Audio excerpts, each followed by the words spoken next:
Let's learn how to make this creamy, delicious mango Thai curry with ingredients which are easily available in your pantry. And with the help of Grande Mixer Grinder by Borosil, this Thai curry will be ready in no time. Firstly, in the mixer grinder, I'm going to add soaked dry red chillies along with some onions. Next, let's add garlic along with lemongrass. Lemongrass is easily available with your local vendors. We even add it in our chai.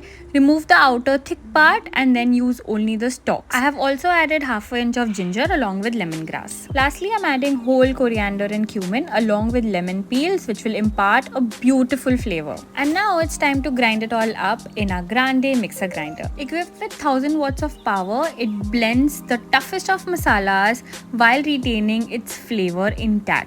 And in no time, our Thai curry paste is ready.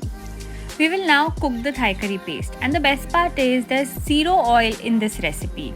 All you need to do is add a little bit of coconut milk, add the Thai curry paste to this and cook it along together. After we have cooked this for 5 to 6 minutes, it's time to add the dry spices.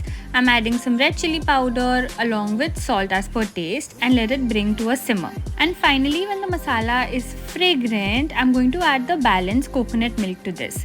We have added a total of 400 ml of coconut milk. Now comes the time for the hero ingredient, which is chopped mangoes. I'm gonna add the mangoes to the mixer grinder and make a nice puree.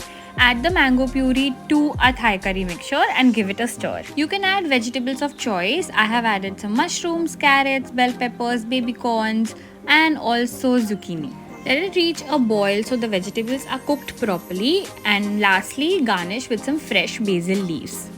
A delicious mango Thai curry made using easily available pantry ingredients is ready. Serve with rice and enjoy.